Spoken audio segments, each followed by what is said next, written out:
I awoke in darkness and knew instantly that I had a serious problem on my hands. The last thing I remember was studying in the library for an upcoming history exam. I must have dozed off reading that boring shit because here I was, sitting in the far back of a pitch black library. I looked at the clock on the wall and it read 7:30. I don't know how it happened, but somehow I had been left totally alone to sleep into the evening hours. I mean, really, where in the hell was the librarian? Speak over or whisper or chew gum in her presence and she's practically jumping down your damn throat, but a kid sleeping in a chair at the end of the day she completely overlooks. I gathered up all my things, or at least all the things I could see, and placed them in my book bag and headed out the dark library and into the hallway that had a little better lighting, but was still very dim. I called out, "Hello? Anyone here?" No one answered. The hallway was eerily silent, quieter than I was used to it being.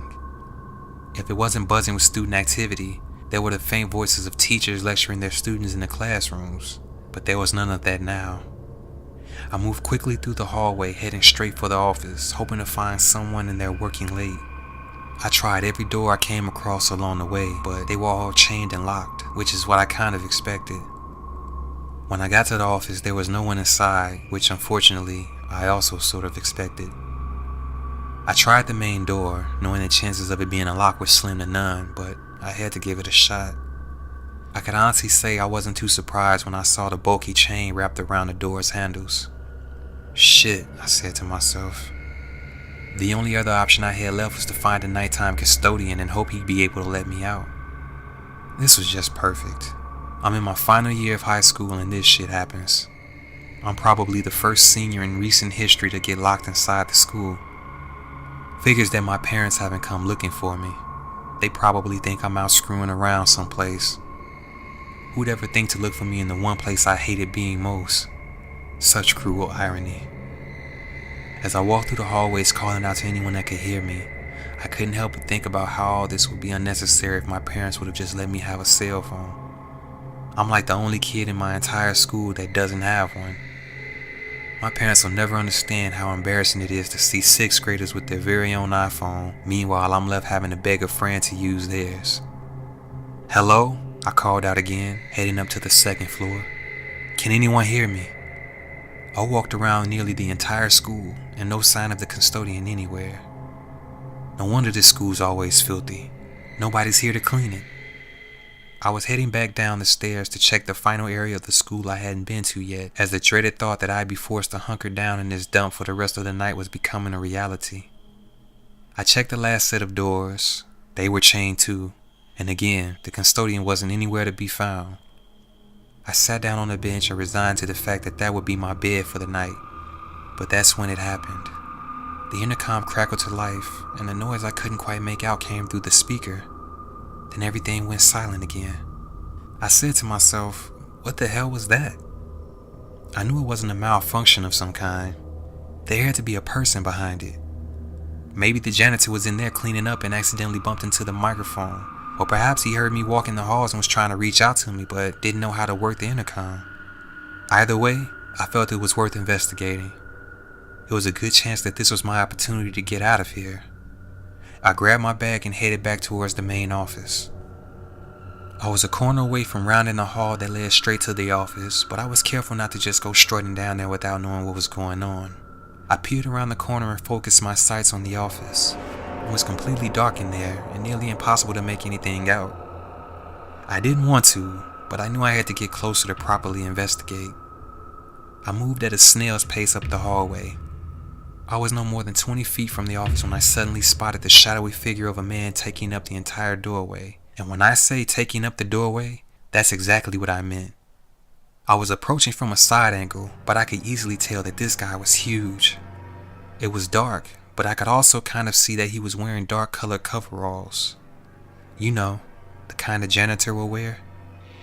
Believing I finally found my ticket out of here, I yelled out, "Hey, I accidentally got locked in here. You think you can let me out?" He slowly turned his head towards me, but didn't say a word. I could barely make out his face due to the darkness, but there was something about the way he just stood there in silence that sent a chill up my spine. I repeated, "Sir, can you help me?" He still didn't answer, and by now I was starting to get the creeps. I said, "Please, sir, all I need is for you to unchain the door for 2 seconds and I'll be out of your way. Please." He partially stepped out of the office, turning in my direction, but for some reason he kept his right hand hidden behind the office door. Every impulse within me was sounding an alarm. Something just wasn't right about this guy. The thought had come to me that maybe he was trying to scare me. Freak me out since everything about our current setting made for the perfect horror ambience. So, in a more forceful tone, I demanded he unchain the door and let me out, or I tell the principal the next day and have him fired. I hoped that would have been enough to break this creepy charade, but he continued to stand there like a statue. Annoyed, I said, "What's the matter with you? You deaf or something?" The giant man finally moved, stepping towards me, and it was then that I got a horrifying glimpse at what was in his right hand for the first time. He was dragging a young woman along by her ankle. She wasn't moving or putting up any kind of resistance, so I didn't know if she was dead or just unconscious. And to be honest, at that moment, I was too scared to give a damn either way. I began backpedaling as he continued to move toward me. He continued dragging the girl for several feet before he let go of her ankle, leaving her motionless in the middle of the hall like a slab of meat. His attention seemed to be solely set on me. I was terrified. Backing up, I pleaded with him. I said, "Look, I don't want any trouble." He said nothing, but kept menacingly advancing towards me. "I didn't see nothing," I said. "I won't tell anyone I saw you here. Just let me go and I'll pretend I was never here." "No," he said, speaking for the first time. "Please, I just want to go home," I begged, my fears bringing forth tears in my eyes. "No, no, no." He then started running towards me like a football player, and I immediately turned around and began running and screaming like a frightened child. I hit the first corner I came across so hard I practically slid into the wall before I recovered my stride and raced up the stairs. I could hear footsteps behind me, loud and clear. I looked over my shoulder and was terrified to see the psychotic giant of a man right on my heels. I was running as fast as I could, so fast I could actually hear the wind whizzing past my ears. But no matter how fast I thought I was going, I couldn't lose him. For a split second, I felt like I was being chased by the Terminator. And while I was starting to get tired, he didn't seem to be losing any steam. He was beginning to catch up to me. I knew I had to do something quick or I'd be in deep shit. Then I suddenly remembered an old trick I used to pull when I was in elementary school and I was being chased on the playground. But I was only 7 or 8 at the time. I could only hope that this trick works just as good now as it did then, or I was screwed. I slowed down just a bit, but not enough to put me in this lunatic's reach. I slowed down just enough so that I was right outside of his reach. Then I sped up just a little bit once I felt him right behind me. Once I knew he was committed to our current speed, I unleashed my secret weapon. As suddenly as I could, I stopped, dropped, and curled into a ball. Knowing he wouldn't have expected my sudden stop, I knew he wouldn't have enough time to stop himself. When I felt the pressure of his feet connecting with my back, I knew my plan had worked. He tripped over me and fell into a frontward flip, slamming into the ground with enough force to keep him there just long enough for me to get away. While he was lying flat on his back, I got up and ran down the nearest set of stairs and made a dash for the first window I saw. I don't know what compelled me to do so, but as I was running at full speed towards the window, I had the idea to kick the glass, and that's just what I did. And to my surprise, it actually fractured. It took a few more powerful kicks to finally break through the glass, but I did.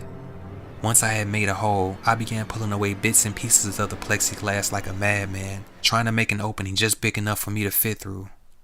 Blood was everywhere, but I didn't care. I was pushing and pulling at that plexiglass like my life depended on it, because in essence, it did. In less than a minute's time, I was squeezing myself through the sharp-edged hole I had made. I could feel the heat from all the individual slices the plexiglass was taking out of my skin, but again, I didn't care. I completely ignored the pain as I pushed myself out of the window and fell to the cold ground outside. I ran straight for my car, but I couldn't move as fast as I wanted to because my ankle was so sore I could barely put weight on it. Once I got to my car, I put the key in the ignition, and it was then that I saw both of my forearms were covered in blood. I mean, I was leaking all over the place, but I didn't let that slow me down. I started the engine and mashed the gas. I could hear the tires of my car screeching as I raced out of the parking lot and straight to my house, where I was met by my pissed off parents. They must have thought I was out goofing around with friends, but when they saw the blood and how panicked I was, they immediately became concerned and took me straight to the hospital. Along the way, my dad had called the cops. They met us at the emergency room. It was there that I had told them about what happened. I told them about the huge Terminator psycho and about the teenage girl. Before it was all said and done, I ended up with a fractured ankle and needing 56 stitches throughout several areas on my body, some of which are in places I don't care to mention. I later learned that when the police went back to the school that night to investigate my claims, they never found the man who was chasing me, nor did they find the body of the girl I told them about. But what they did find was blood splattered all over the office and a trail of blood leading from the office out into the hallway, just as I had described. They also found that one of the doors had been left open. The weird part was that they said it looked like the chain had been snatched off. I found that unbelievable because those chains were thick as shit. If they were really snatched off, the person or thing that did it must have been strong as hell. The cops reviewed the security footage and found that it corroborated the rest of my story. It was nice to be validated.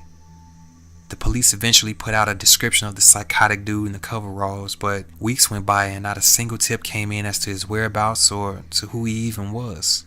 It's like he appeared out of thin air and vanished in the same way. I haven't had a moment's peace since that night. I mean, don't get me wrong, I'm glad I escaped with my life to share this story with you, but the fact that that maniac is still out there somewhere freaks me the fuck out.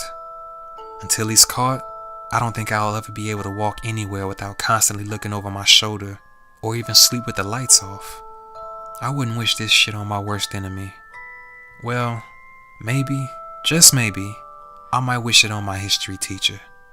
Do you know that after I went through all that bullshit and practically got slaughtered, all because I fell asleep in the library studying for my history class, that bastard of a teacher had the nerve to give me a D- on my exam?